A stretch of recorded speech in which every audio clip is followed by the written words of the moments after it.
What's up, guys? Welcome to the 360 podcast. This episode, it's just Derek and I. And we have a few different things to talk about this week. So, Derek, would you like to say hi? Hello. I guess we'll just start off with good old currently playing.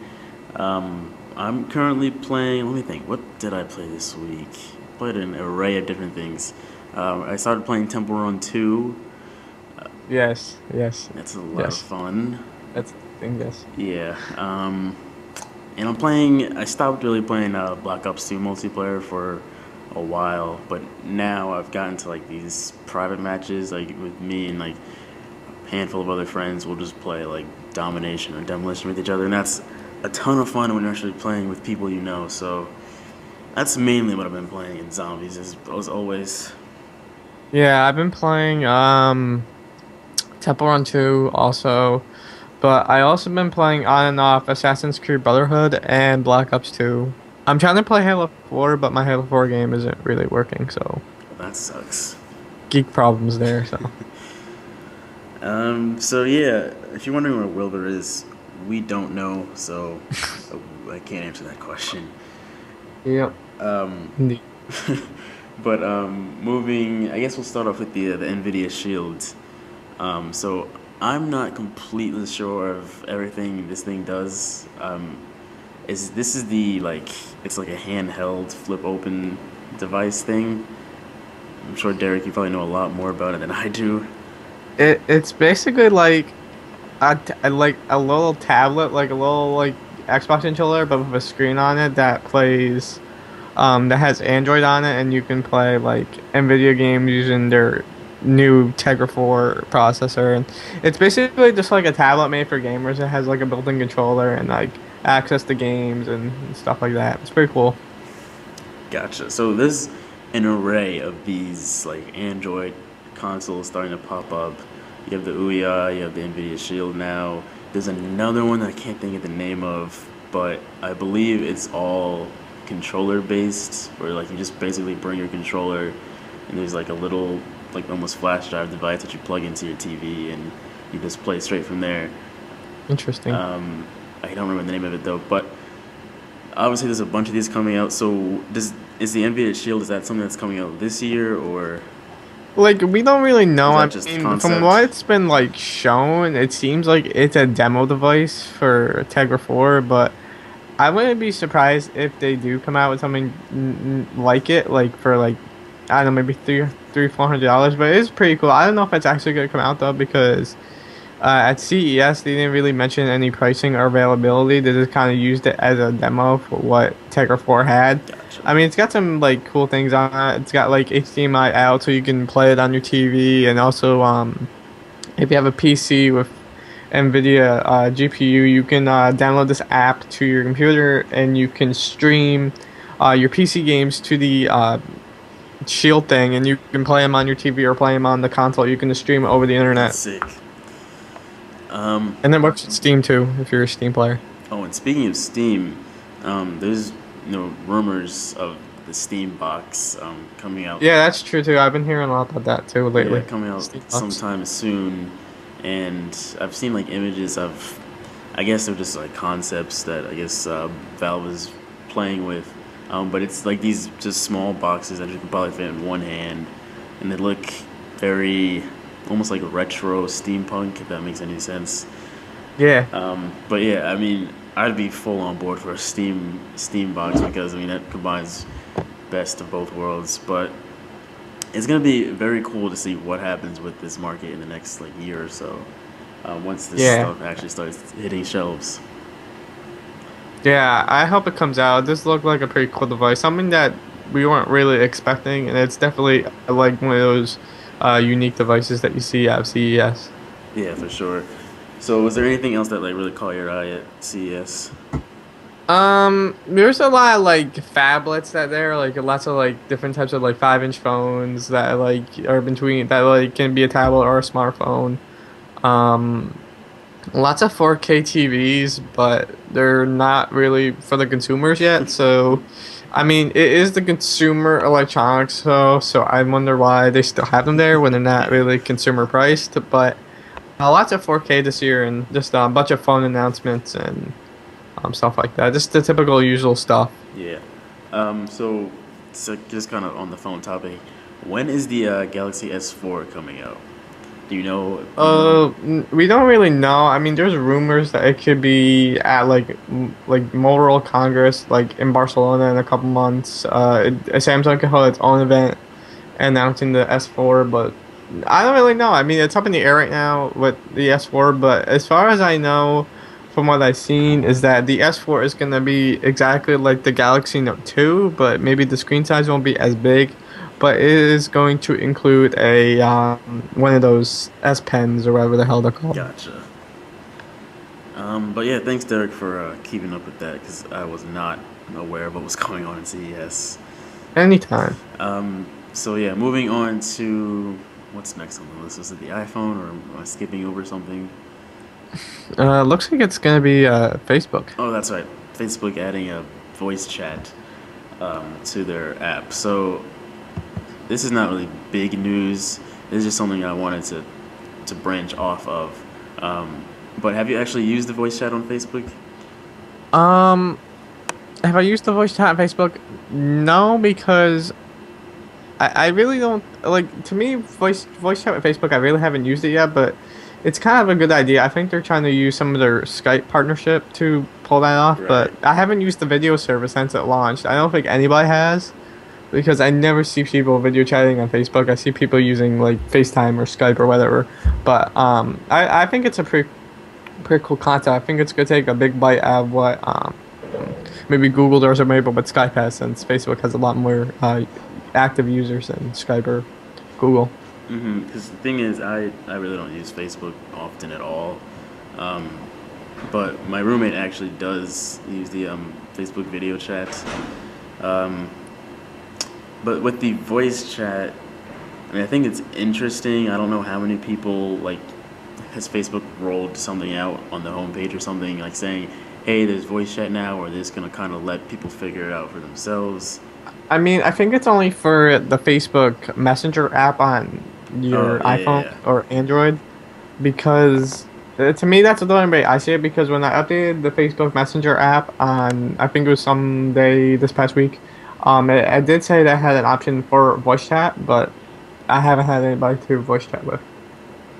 Yeah, I don't think this will be like a huge feature like, oh, everybody calls using Facebook now because, I mean, it's not like people were begging for new ways to call each other. Like, there's plenty of other alternatives out there. Yeah. I mean, like, I know a lot of people use the Facebook Messenger app instead of paying for text because, Yeah. yeah, people are limited to, 500 texts per their plan. They can go through those quickly. So I know a lot of people just use Facebook Messenger as just a free texting app because every one of their friends has Facebook, and it's just as easy to use Facebook Messenger than to use their texting thing.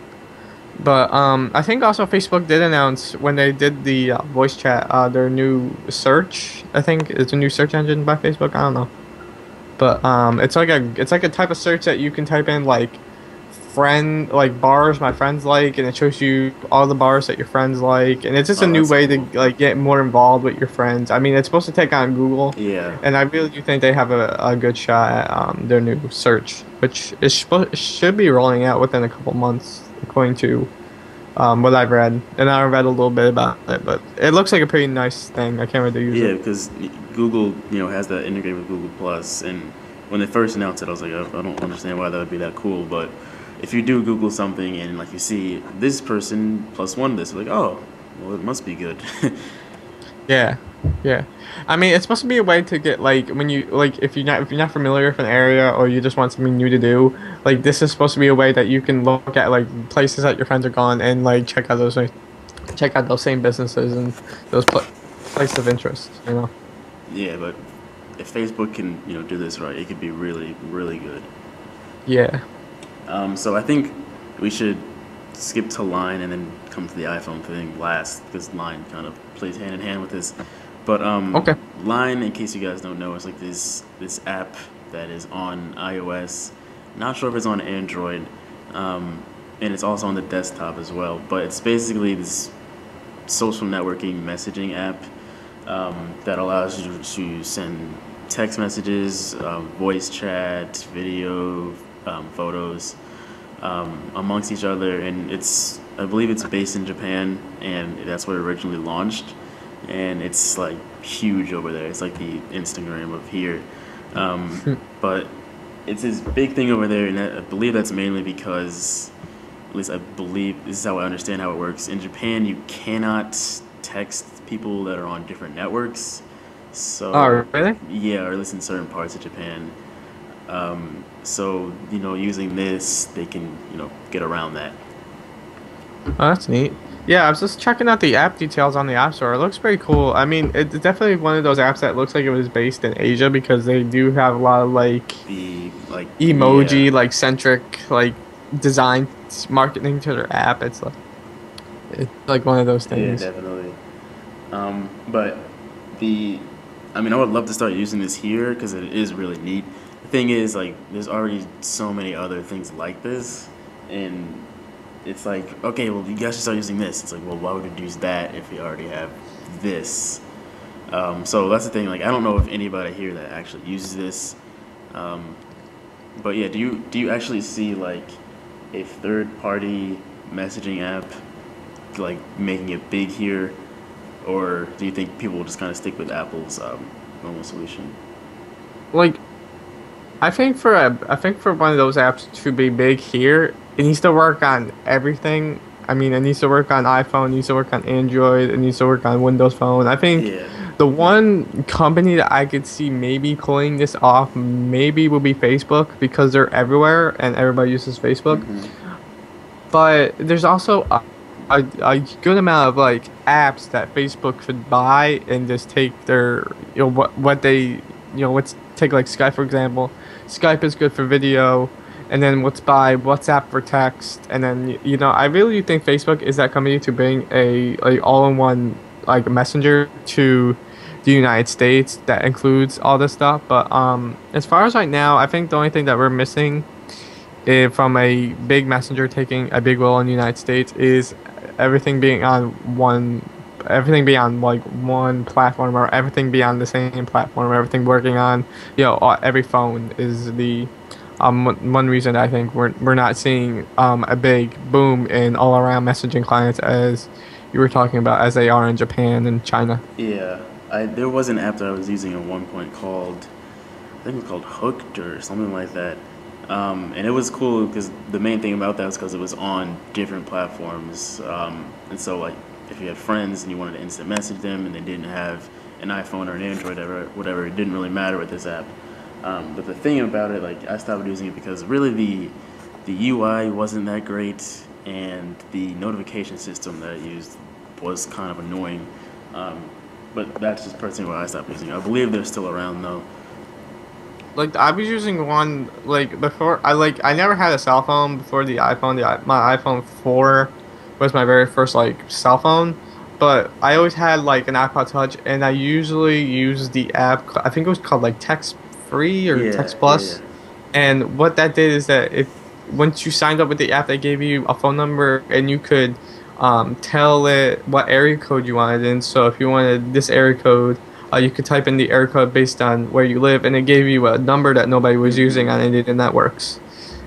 So that's what I was using. But the only other like messenger to iPhone that I've used was an app a couple years ago called Ping, Yeah, I remember that.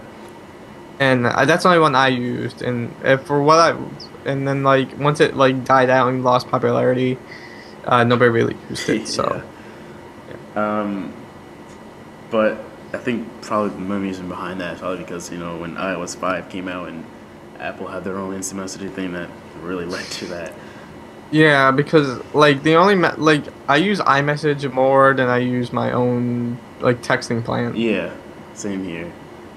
The funny thing is, I remember back when like the first generation like iOS devices were out, and like VoIP calling was fairly new. Well, not new, but it was really becoming big. I remember Yeah. the app, what was it called, Fring or Fringe or something like that. Yeah, I use that too. Yeah, Yeah. and it was like it was just like really like you had to put in all these weird like details and stuff, and you get like this weird number. It's like, can you hear me? Can you hear me? And now we have like all these different solutions that are like, Yeah, and then like before, this is like before iPod touches had mics and yeah, cameras in it. exactly. And you had to like carry around your Apple Yeah. headphones too. Like I remember one, if you had like a first generation iPod Touch, you had to go buy this mic that plugged into your dock Yep. connector, and it was this like big, Yeah. like hefty I mic. remember that. That was the funniest thing. Because I had the first gen iPod, and I was like, fuck, you gotta buy this freaking 30-pin dock connector, big ass capsule, and plug it into the bottom of my iPod. Yeah, Um, but yeah, it's just funny how far things have come. yeah. But yeah, so I guess we'll move on to the next gen iPhone. So I guess it's about that time again where these rumors start up. Here we go. So analysts, which have probably I don't want to say easiest job in the world, but one of the most bullshit jobs in the world. I think anybody can be an analyst, really. So a lot of analysts are saying that this next iPhone 5S or whatever they're gonna call it might come in the summertime. I don't know when the announcement's gonna be, but they think it's gonna like ship in the summertime. I, yeah, I mean, mm, part of me wants to say yes, part of me wants to say no. I mean, like the last like 2 years of WWDC is all been about software. Yeah. That's all it's been. There's been like, well, the exception with the MacBook Pro Retina display. Exactly. Every other WWDC has been about software, and I think Apple needs to keep doing that. I mean, I really do think like going on like the 6 month product refresh cycle is a bad idea. Because like for me that wants to have the latest phone for like at least a year. Yeah, we can only Um, upgrade every 2 years. Yeah, I can only upgrade every 2 years. Paying $800 for a phone that I just It's bought 6 months ago exactly. is just really pissing me off. So like, I don't know. Like I don't like analysts have been wrong in the past. I mean, like the Wall Street Journal has came out and said that the iPhone 5S might be out in like spring, but it's always been a rumor. I don't really think it's gonna be here. Yeah. I mean, I think we're gonna see, iOS 7, which I'm really looking forward to because this is gonna be the first Johnny Ive iOS, which is gonna be pretty Oh, sweet. really? Johnny Ive is working on this one? Yeah, Scott Forstall got fired. I did not know that. You did not score. Scott Forstall got like kicked out along with the retail guy that was. Oh yeah, I heard about him. I didn't know that Scott Forstall was. Scott Forstall died. He's gone. He's not died. He did I die, was but he's like. he was young. But yeah, he's gone. I think his last date was like January 1 of 2013, and like in between then I think like after no it was like a week after the iPhone 5 launched, he got fired from Maps. I think it was Maps Oh, and I believe from like then to January 1st he was an advisor to Tim Cook. It was just really. that's kind of weird. Yeah, so this is like the first like Johnny Ive iOS, which I'm excited to Yeah. see. I really do think it's gonna be 100% aluminum. a software WWDC again, but definitely September to October for iPhone. I really think, to me, but I could be wrong. Yeah. I like WWDC being just software only, like touching up on OS 10 and iOS. Yeah, because in the summer we get OS 10, Yeah. and then like in the fall we get iOS. Yeah, exactly. Yeah. But yeah, man, that kind of sucks. Like, I love Scott Forstall. He was like my favorite dude at Apple. But I mean, whatever. Johnny Ive, he's cool too. This iOS 7 is probably gonna be like 200% aluminum or something. Yeah, I know. But like I was reading something like right after it happened, it was like one of the big things that he did that like made him got fired is that he did not want to work with Johnny Ive or the hardware team to come up with new products. I mean, it was always gonna be about him. And then when Maps fell apart, he didn't want to sign any. He didn't want to make any type of apology. Yeah, like For Maps, saying it was wasn't like- me. Yeah. Well, that sucks for him. So is he working somewhere else now, or is he just kind of up in the air? Last time I checked, like, we were thinking that like a lot of companies like Google or Microsoft would pick him up you would think as so. another dude, but nobody really has like found like wanted to beat him. Either he's gonna retire really early, or to me, I see him starting his own company. I could see him. What I hope happens is that he either goes off and works somewhere else. What I would really like to see him do is do something on his own. But I would hate to see him become like, I'm trying to think of a good example, but like that washed up dude in like his 60s still trying to make stuff. And it's like, Scott, just Yeah. stop. I mean, like, But I wouldn't be surprised if like Google like pays him a bunch of money to come work on Android. I yeah, mean, Android's good on its own, but do you know he has a brother that works at Microsoft? I did not I read actually. that someplace. I was like, damn, that's a rivalry in the the, making. the Forstall's really into Yeah. tech. Um, but yeah, so as far as the iPhone next gen iPhone goes, I know some analysts are saying that it might be like a separate version of the iPhone, as in like an iPhone stripped of Retina, LTE, and a very basic Like, iPhone. why? I exactly like that's isn't that why like the 4S is Yeah, I still on the mean, market? come on, analysts, like, put your head together and like, What I would love to see them do with the next gen is make different yes, colors of the yes, iPhone. yes. I would want a blue one so bad. Yeah, like it would be so cool. Like the iPod touches look Yeah, they look amazing. damn like gorgeous in their colors. I mean, I would want a, I like, I could like, I would want a blue one because my favorite color is blue, but like they just look gorgeous. Like my friend got like the Yeah. black and slate like iPod Touch, and I was like, why'd you pick that one when you could get a blue one? I mean, they're so much prettier. Yeah, the blue one is really nice, Like, especially since it's in that like blue yeah, and it's aluminum. that they have like that like what is it like that fluorescent green color, like that lime green, and that's Yeah, pretty cool too. I just don't like. I don't understand why Apple would not bring colors to the iPhone. I mean, like, I mean, I'm sure it's some like engineering wall there, but I mean, like, I think once Apple does colors on their devices, like, if you look at Samsung and everybody else, it's gonna be like, oh, this is a much higher, like, better color than Samsung. I mean, like, because Samsung can just like basically can just um paint plastic and like all day long, and yeah, Apple's got like engineered this aluminum to be like yeah, to like the exactly. certain shade, and it's like Because remember when like the white iPhone 4, I think it was, when that was first coming out, they had so many issues with like the paint and getting that up in yeah, I production. mean, like I think it was like a year, like almost like a year and a half later. Like Yeah. I don't know, is that like I remember buying a white 4S, like I don't know, maybe like 2 weeks after I bought my black one, because the white was just so much like it looks really nice on that form factor, but I don't really like it on the iPhone 5. Yeah, black one is just ridiculously nice.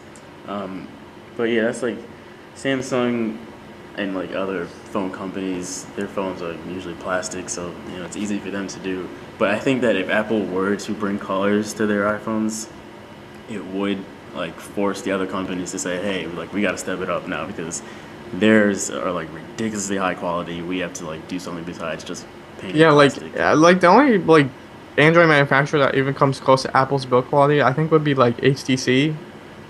Yeah, for sure. But yeah, Um, but yeah, that pretty much does it. I mean, the iPhone. I mean, I'd see it coming out. I don't want to see it coming out in the summertime. I mean, I hope it doesn't because that's just ridiculous. Like it's every 6 months now. yeah. Um, I mean, I should think they should just stick to once a year. hmm Um, so hopefully, like you said, like September through October, Yeah, which is basically September, like I October. hope it's like in between like September, October, because it just works out better that way for a lot of people, because like once you like unveil something like in that fall time frame, your holiday season, you can pretty much predict like Apple's holiday quarter for that year. Yeah, I mean, I know the stock but isn't doing so well, but I'm sure once they yeah, announce something, it would shoot back up.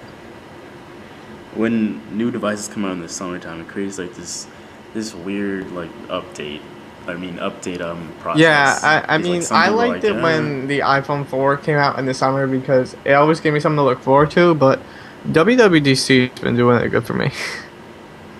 yeah. And that kind of leads to something else. The iPad Mini, and I guess I don't even know what the next iPad would be iPad called, the 5. full size one. Oh, that's what it's 5.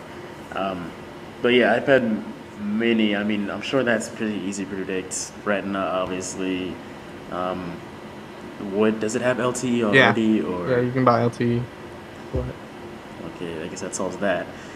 The only thing Um, that they need to do to it is, to me, would be a Retina display and an A6 chip, or maybe an A5X, hmm because people gotta understand that the iPad mini is gonna be a less of an iPad compared to the big iPad. I mean, it still is an iPad, but it's gonna be a less spec iPad in the respect to make it cheaper.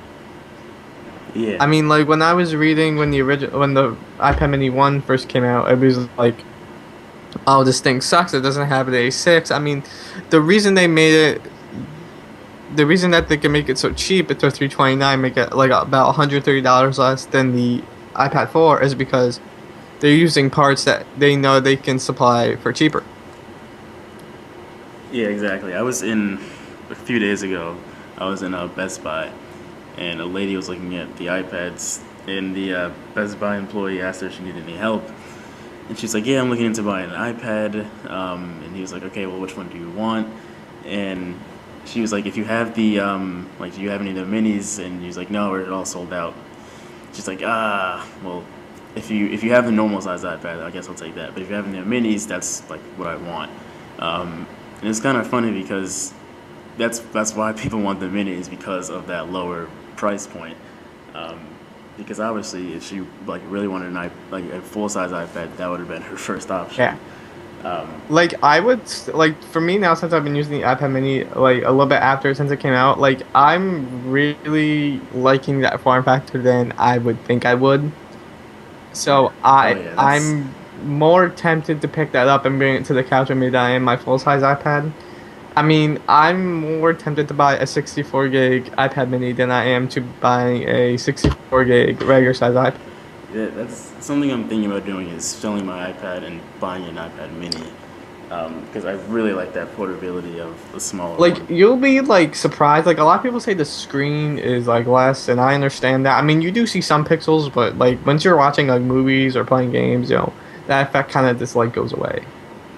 Yeah, I was surprised. I picked up an iPad Mini a few days ago. A friend of mine has one. And I was using it. I was like, you really don't notice that much of a Yeah. difference. But like for me, like my next upgrade for like iPad wise would be like the iPad Mini 2 with the Retina display, and then for like the fifth generation iPad, I probably just get like maybe a 32 gig like I do now, because I mainly just use that just like a laptop. So, like, how does that work with you? Since you have both of them, like, which one do you usually like pick up and use? Like it depends on like while I'm at school, like I use mine at school to take like notes and stuff. I'm more I would imagine you'd probably use the I'm bigger one on more that, right? inclined to use the bigger one because of the bigger keyboard and the bigger screen. But Yeah, if I'm on the couch or anything like that, or like for me, sometimes I use like the iPad mini for a web page, and then I'll use the bigger iPad to take notes. gotcha, So like it gotcha. depends on what the situation is, but in terms of like if I want to watch a movie or a TV show or do something, I would use the mini and then use my iPad more for like at my desk. Gotcha. And then, like, if you're just gonna run out the house real quick and just want to grab something quick, it'd probably be your mini, I Yeah, would like imagine. or even I would just take like yeah, I don't really take them out of the house with me. Like if I need anything, I just take my phone. I mean, that's good enough for me. Because that, like, with me, I don't have all of my iTunes library on my phone, but I have it all on my iPad. So it's like, if I'm going out somewhere, I'm like, well, I want to listen to music, but I don't have everything on my phone, so I end up bringing my iPad. It's like this big hassle. It's like if I just had something smaller that I don't need this big ass Yeah, iPad. like I'm like the complete opposite. I usually just stream my iTunes library via the home share, and I just keep all. And then when I'm out, I just keep it on my phone. It's a smarter thing to do. But yeah, we got a Yeah, way I off know, man. topic. We got. But yeah, that's gonna pretty much do it. So we will talk to you guys next week. Wilbur may or may not be here, and that's gonna do it. So yeah, thanks for listening, guys, and we'll see you next See you time. later.